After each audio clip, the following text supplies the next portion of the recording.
ସମ୍ପର୍କୀୟ ଘରକୁ ଭୋଜି ଖାଇ ଯାଇଥିବା ବେଳେ ଦୁର୍ବୃତ୍ତ ଲୁଟି ନେଲେ ଲକ୍ଷାଧିକ ଟଙ୍କାର ସୁନା ଏବଂ ପଇସା। ଯଦି କହିବା ସିଧାସଳଖ ଭାବରେ ହରିଲୁଟ କରିଛନ୍ତି, କଳାକନା ବୁଲିଛନ୍ତି ଘରେ।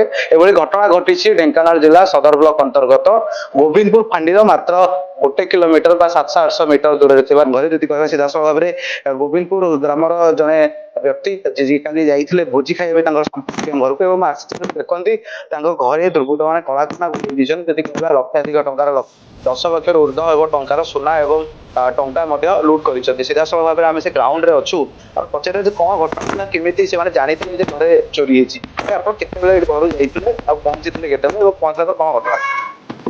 କାଲି ଦାଦାଙ୍କ ଝିଅର ବାହାଘର ଥିଲା। ଆମେ ଏଠୁ ମୋ ସାନ ଭାଇର ମୋର ବାଇକ୍ରେ ଗଲୁ।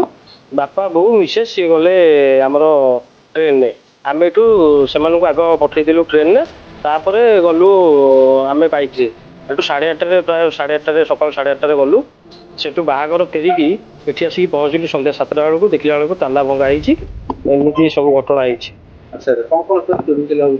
ପ୍ରାୟ 10 ଲକ୍ଷ ଟଙ୍କା ଏବର ଜିନିଷ ଯାଇଛି। ସୁନାହାର ଆଉ ଚେନ୍ ମୁଦି ସବୁ ଏମିତି ସବୁ ଯାଇଛି। ଯେତେବେଳେ ଫାଷ୍ଟ ଗେଟ୍ଟା ଆମର ଭଙ୍ଗା ହେଇଥିଲା ସେମାନେ ପଛପଟୁ କି ସାଇଡ୍ରୁ କରିଛନ୍ତି। ପଛ ଯେଉଁ ସାମ୍ନା ଫ୍ରଣ୍ଟ ଗେଟ୍ଟା ଥିଲା ସେମିତି ବନ୍ଦ ଥିଲା। ଯେତେବେଳେ ଫ୍ରଣ୍ଟ ଗେଟ୍ ବାଟେ ଆମେ ପହଞ୍ଚିଲୁ ଦେଖିଲା ବେଳକୁ ଆମର ମୁଖ୍ୟ ଦ୍ୱାର ଖୋଲା ଥିଲା। ଆମେ ସେତିକିବେଳକୁ ଜାଣିଲୁ ଯେ ଘରେ କିଛି ଅଘଟଣ ଘଟିଛି। ତାପରେ ଆସିକି ଯେତେବେଳେ ଦେଖିଲୁ ଯାହା ଘଟିଥିଲୁ ସେଇଆ ହିଁ ହେଇଛି। ଗଡରେଜ ଭିତରେ ଯାହା ସବୁ ଥିଲା କ୍ୟାସ୍ ଆଉ ସୁନା ସବୁ ଅଳଙ୍କାର ନେଇଯାଇଥିଲେ।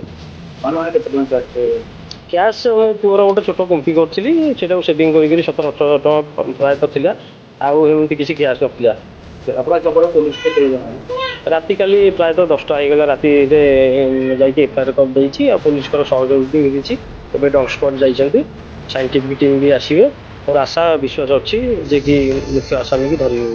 ଭିଜୁଆଲ ଗୋବିନ୍ଦପୁର ଗ୍ରାମକୁ ସଂଯୋଗ କରୁଥିବା ମୁଖ୍ୟ ରାସ୍ତାକୁ ପୁରା ଲାଗି ଘର ଅଛି ଏବଂ ପୋଲିସ ଷ୍ଟେସନ ବହୁତ ପାଖରେ ଅଛି।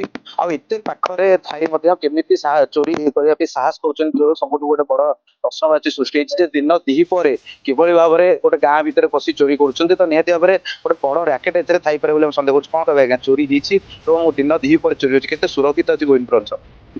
କଥା କଣ କି ମୁଁ ତ ଜାଣିନଥିଲି ଏ ବିଷୟରେ। ଭାଇ ମୋତେ କାଲି ରାତିରେ 8ଟା ବେଳକୁ ଫୋନ୍ କଲେ କୋଉଠି ଅଛ?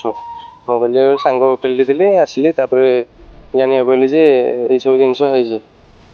ଆଉ ସୁରକ୍ଷିତ ତ କହିଲେ କିଛି ନୁହଁ। ଆଜିକାଲି ଟିକେ ଦିନରେ ଘର ଛାଡ଼ିକି ଗଲା ମାନେ ଆସିଲା ବେଳକୁ କ'ଣ ହେଇଥିବ କେହି କିଛି କହିପାରିବେନି।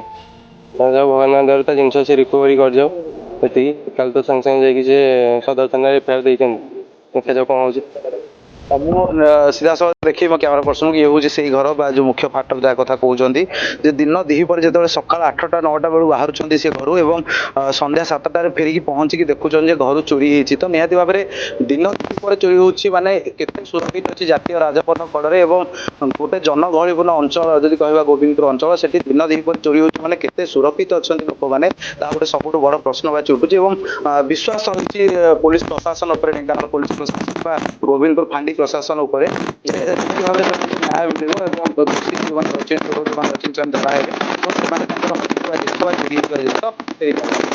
କ୍ୟାମେରା